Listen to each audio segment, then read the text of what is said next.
The ജേർണലിസ്റ്റിലേക്ക്. ക്രൈസ്തവരുടെ സംരക്ഷകർ RSSും സംഘപരിവാർ അനുകൂല പ്രസ്ഥാനങ്ങളും മാത്രമാണെന്നും ക്രൈസ്തവരുടെ ശത്രുക്കൾ മറ്റേ മതക്കാരാണെന്നും ഒക്കെ പറഞ്ഞുകൊണ്ടിരിക്കുന്ന PC ജോർജും BJPയുടെ ക്രിസ്ത്യൻ ഔട്ട്റീച്ച് എന്നും പറഞ്ഞ സംവിധാനവുമായി നടക്കുന്ന അനൂപ് ആന്റണിയെ പോലുള്ള നേതാക്കളും ഈ ദൃശ്യങ്ങളൊന്ന് കാണണം, ഇതിനോട് പ്രതികരിക്കണം. കാസ ഉൾപ്പെടെ.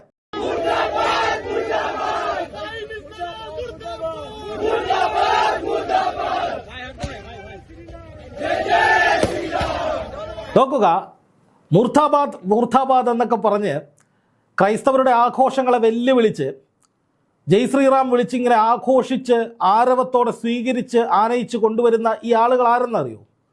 ഇവർ സ്വാതന്ത്ര്യ സമരത്തിന് വേണ്ടി പോരാടിയ ആളുകളൊന്നുമല്ല, ഇന്ത്യയുടെ ശത്രുരാജ്യങ്ങളോട് യുദ്ധം ചെയ്തു വരുന്ന ധീര ജവാന്മാരുമല്ല. നേരെ മറിച്ച് ക്രിസ്മസ് നാളുകളിൽ ഛത്തീസ്ഗഡിലെ മാളിൽ ക്രിസ്മസ് ആഘോഷത്തിന് വേണ്ടി ഒരുക്കിയിരുന്ന ആ സജ്ജീകരണങ്ങൾ മുഴുവൻ ക്രിസ്മസ് പാപ്പയുടെ രൂപമടക്കം തല്ലി തകർക്കുകയും ഇമാതിരി ആഘോഷങ്ങൾ ഈ നാട്ടിൽ വേണ്ടെന്ന് ആവർത്തിച്ച് ഉറപ്പിച്ച് പറയുകയും ചെയ്ത ആ ക്രിമിനൽ സംഘമാണ്. ഈ പറഞ്ഞ ക്രിമിനൽ സംഘങ്ങളെ രാജ്യവ്യാപകമായി വലിയ പ്രക്ഷോഭങ്ങൾ ഉണ്ടായതിനെ തുടർന്ന് പോലീസിന് അറസ്റ്റ് ചെയ്യേണ്ടി വന്നു. പക്ഷെ അറസ്റ്റ് ചെയ്ത് അകത്ത് പോയ അതേ വേഗത്തിൽ തന്നെ ഇവർ തിരിച്ചിറങ്ങുന്ന സാഹചര്യവും ഉണ്ടായി. ഇതോടുകൂടി ഇവർക്ക് വീരപരിവേഷം കൊടുത്ത് ഇവർ ചെയ്തത് മുഴുവൻ ശരിയാണ് എന്ന് പറഞ്ഞുകൊണ്ട് ഇവരെ ആഘോഷത്തോടെ ആനയിച്ച് സ്വീകരിച്ച് മാലയിട്ട് വലിയ തോതിൽ വാഴ്ത്തിക്കൊണ്ടിരിക്കുകയാണ് സംഘപരിവാർ അനുകൂലികൾ.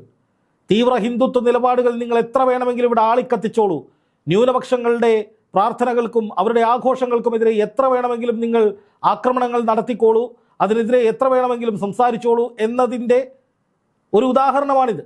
അതായത് അത്തരത്തിലുള്ള അനുമതി, എന്തും ചെയ്യാനുള്ള ലൈസൻസ് ഇവർക്ക് കിട്ടിയിട്ടുണ്ട്, കിട്ടിക്കഴിഞ്ഞു, അവർ നടപ്പാക്കുക തന്നെ ചെയ്യും ഇനിയും എന്നുള്ളതിൻ്റെ വ്യക്തമായ തെളിവാണിത്.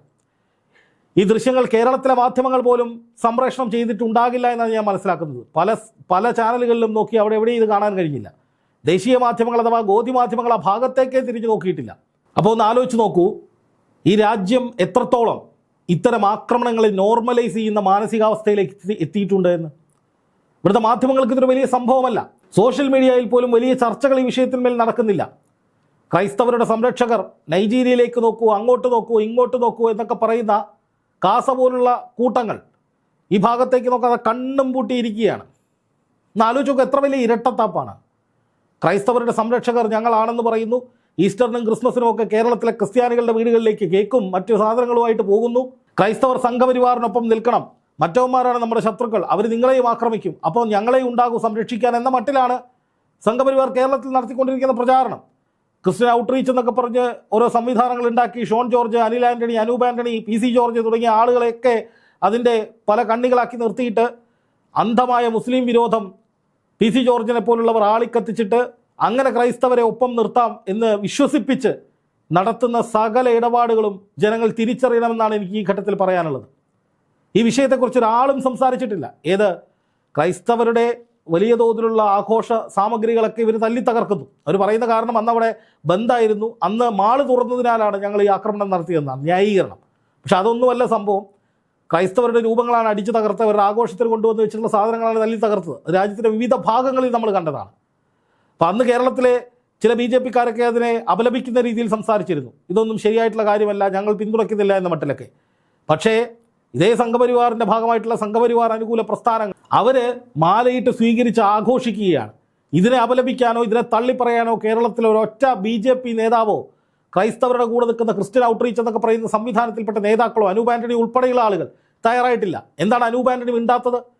അനൂപ് ആന്റണി മുമ്പ് ഇതേ ഛത്തീസ്ഗഡിൽ കന്യാസ്ത്രീകളെ, മലയാളി കന്യാസ്ത്രീകളെ ആക്രമണത്തിനിരയായ സമയത്ത്, അവരെ കസ്റ്റഡിയിലെടുത്ത സമയത്ത് ഇവിടുന്ന് ഇടത് വലത് MP അവിടെ പോയി ആ കന്യാസ്ത്രീകൾക്കൊപ്പം നിന്നപ്പോൾ അതിൻ്റെ ആനുകൂല്യം പറ്റാൻ അവിടെ പോയി ചിരിച്ചോണ്ട് നിന്ന നേതാവാണ് അനൂപ് ആന്റണി. നമുക്കറിയാം, ആ വീട്ടുകാരും ആ കന്യാസ്ത്രീകളും ഒക്കെ മാധ്യമങ്ങളും എല്ലാവരും ചേർന്ന് ഇടത് വലത് MP സംസാരിച്ചുകൊണ്ടിരിക്കുമ്പോൾ അതിനിടയിലൂടെ തലയിട്ടിട്ട് ഞാൻ കാരണമാണ് കേട്ടോ ഇത് നടന്നതെന്ന മട്ടിൽ ഒരു സീൻ ഉണ്ടാക്കിയ ആളാണ് അനൂപ് ആന്റണി. ബാക്കിയുള്ളവരൊക്കെ സംസ്കാര സമ്പന്നരായതുകൊണ്ട് ആ സമയത്ത് പ്രതികരിച്ചില്ല.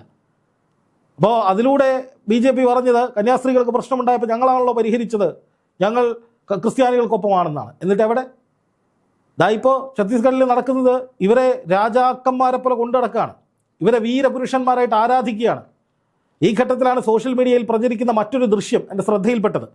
അത് ഓർത്തഡോക്സ് സഭാധ്യക്ഷൻ ബസേലിയോസ് മാർത്തോമ മാത്യൂസ് തൃതീയൻ കത്തോലിക്ക ബാവ പറഞ്ഞിട്ടുള്ള വാക്കുകളാണ്.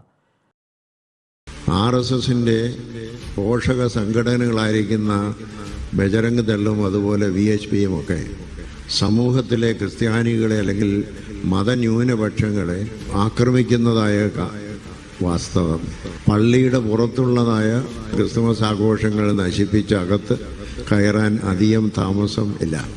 ഇനി പള്ളിക്കകത്തുള്ള ആരാധനയിലായിരിക്കാം ഇനിയുള്ളതായ ആക്രമണം ഉണ്ടാകുന്നു. ഏത് മതത്തിലും അതിൽ മതഭ്രാന്തന്മാരുണ്ടാകാം. അത് നിയന്ത്രിക്കേണ്ടത് ഈ രാജ്യം ഭരിക്കുന്നതായ ഭരണാധിപന്മാരാണ്. അപലപിക്കുന്നില്ലെങ്കിൽ, അതിനെ നിയന്ത്രിക്കുന്നില്ലെങ്കിൽ നിശബ്ദമായിട്ട് അതിന് അംഗീകരണം കൊടുക്കുന്നതാണെന്നുള്ളത് എല്ലാവർക്കും അറിയാം. നോക്കുക, ഇതാണ് കൃത്യമായ നിലപാട്. ഈ രാജ്യത്തെ ക്രൈസ്തവരോട് കത്തോലിക്ക ബാവ പറയുന്നത് കൃത്യമാണ്. അപലപിക്കാൻ തയ്യാറാകുന്നില്ല എന്നതിൻ്റെ അർത്ഥം അവരെ പ്രോത്സാഹിപ്പിക്കുക എന്നുള്ളത് തന്നെയാണ്. RSSുമായി ചേർന്ന് നിൽക്കുന്ന സംഘപരിവാർ പ്രസ്ഥാനങ്ങളുമായി ചേർന്ന് നിൽക്കുന്ന സംഘപരിവാർ അനുകൂലികൾ, തീവ്ര ഹിന്ദുത്വ നിലപാട് ആളിക്കത്തിക്കുന്നവർ ഈ രാജ്യത്ത് ക്രൈസ്തവ സമൂഹത്തിനെതിരെ വലിയ ആക്രമണങ്ങൾ നടത്തിയിട്ടും അവർക്കെതിരെ കാര്യമായ നടപടി ഉണ്ടാകുന്നില്ല. ഛത്തീസ്ഗഡിൽ വലിയ നടപടിയെടുത്തു എന്നൊക്കെ പറഞ്ഞിട്ട് ജയിലിൽ പോയ അതേ വേഗത്തിൽ അവർ തിരിച്ചു വരുന്നു. അവരെ ഈ സംഘപരിവാർ അനുകൂലികൾ വാഴ്ത്തുകയാണ്. വീരപരിവേഷം നൽകി തെരുവാന്തരം കൊണ്ടു നടന്ന് പൂജയൊക്കെ നടത്തി അവർ ജയ് ശ്രീറാം വിളിച്ച് ഈ പറയുന്ന ക്രൈസ്തവ ആഘോഷങ്ങൾക്കെതിരെ മൂർദാബാദൊക്കെ വിളിച്ച് അങ്ങനെ പോവാണ്. ഇത് രാജ്യത്തെ മാധ്യമങ്ങൾ പോലും ചർച്ച ചെയ്യുന്നില്ല എന്നുള്ളതാണ് ഏറ്റവും പ്രധാനപ്പെട്ട കാര്യം. ക്രൈസ്തവ സമൂഹം ചിന്തിക്കുക. ഇത്രയും വിഷയങ്ങൾ ഈ രാജ്യത്ത് നടന്നിട്ടും PC ജോർജ് എന്തെങ്കിലും ഒഴിഞ്ഞു? അന്ധമായ മുസ്ലിം വിരോധം ആളിക്കത്തിക്കുമ്പോഴുണ്ടാകുന്ന എന്തെങ്കിലും ശുഷ്കാന്തി PC ജോർജിന് ഈ വിഷയത്തിൽ ഉണ്ടായിട്ടുണ്ടോ? കന്യാസ്ത്രീകളെ രക്ഷിച്ചു എന്ന് പറഞ്ഞ് പാടി നടക്കുന്ന അനൂപ് ആൻ്റണിക്ക് ഈ വിഷയത്തിൽ എന്തെങ്കിലും പറയാനുണ്ടായിട്ടുണ്ടോ? രാജീവ് ചന്ദ്രശേഖരനെ പോലെ BJPയുടെ സംസ്ഥാന അധ്യക്ഷൻ ഇത്തരം വിഷയങ്ങളിൽ എന്തെങ്കിലും അപലപിച്ച് നമ്മൾ കണ്ടിട്ടുണ്ടോ? ക്രിസ്മസ് ആഘോഷങ്ങൾ തകർത്ത ക്രിമിനലുകളെ വലിയ തോതിൽ സ്വീകരിച്ച് ആനയിച്ച് അവർക്ക് വീരപരിവേഷം നൽകുമ്പോൾ ഇവരാരും മിണ്ടുന്നില്ല. അതിൻ്റെ അർത്ഥം ഇവർ ഉള്ളാലെ സന്തോഷിക്കുന്നുണ്ട്, അത് നടക്കട്ടെ എന്നവർ ചിന്തിക്കുന്നുണ്ട് എന്ന് തന്നെയാണ്. അന്ധമായ മുസ്ലിം വിരോധം ആളിക്കത്തിക്കുന്ന PC ജോർജിനെ പോലുള്ള ആളുകൾ, ക്രിസ്ത്യാനികളുടെ ശത്രുക്കൾ അവരാണ് എന്ന് പറഞ്ഞുകൊണ്ടിരിക്കുന്ന PC ജോർജിനെ പോലുള്ള ആളുകളുടെ ഇരട്ടത്താപ്പ് ക്രൈസ്തവ സമൂഹം തിരിച്ചറിയണമെന്ന് മാത്രമേ ഈ ഘട്ടത്തിൽ പറയാനുള്ളൂ. ക്രൈസ്തവരോട് എന്തെങ്കിലും താല്പര്യമോ സ്നേഹമോ ആത്മാർത്ഥമായി ക്രൈസ്തവ സമൂഹത്തിനൊപ്പം നിൽക്കണമെന്ന എന്തെങ്കിലും അജണ്ടയോ ഉണ്ടായിരുന്നെങ്കിൽ ഇങ്ങനെയല്ല ഈ വിഷയങ്ങളോട് ഇവർ പ്രതികരിക്കേണ്ടത്. ഇവർക്ക് വോട്ട് ബാങ്ക് ഉണ്ടാക്കാൻ വേണ്ടി ക്രൈസ്തവരെ ടൂളാക്കി മാറ്റുക, അതിനുവേണ്ടി അന്യമത വിദ്വേഷം വളർത്തുക, വ്യാജ കഥകൾ പറയുക. അപ്പോൾ PC ജോർജൊക്കെ പറഞ്ഞ പോലെ മുസ്ലിങ്ങൾ മറ്റു മതസ്ഥർക്ക് പാനീയം ഇറ്റിച്ചു കൊടുക്കുന്നു വന്ധ്യംകരിക്കാനെന്നാണ് PC ജോർജ് മുമ്പ് പറഞ്ഞത്. അതുപോലെ ജസ്ന സിറിയയിൽ ആട് വയ്ക്കാൻ പോയെന്ന കള്ളക്കഥയും അടിച്ചുവിട്ടത് PC ജോർജാണ്. ഇങ്ങനെ ഒരുപാട് നുണകൾ ക്രൈസ്തവ സമൂഹത്തിൻ്റെ രക്ഷകരാണ് ഞങ്ങളെന്ന് സ്ഥാപിക്കാൻ വേണ്ടി ഇവർ പടച്ചു വിട്ടിട്ടുണ്ട്, ഇവിടെ വർഗീയ ഭിന്നിപ്പ് ഉണ്ടാക്കാൻ വേണ്ടി. ഈ ഘട്ടത്തിലെങ്കിലും ഇതൊക്കെ തിരിച്ചറിയാൻ ഓർത്തഡോക്സ് സഭയുടെ നിലപാട് കൂടി നിങ്ങൾ എടുക്കുക. അദ്ദേഹം പറഞ്ഞത് എന്താണ് എന്ന് മനസ്സിലാക്കുക.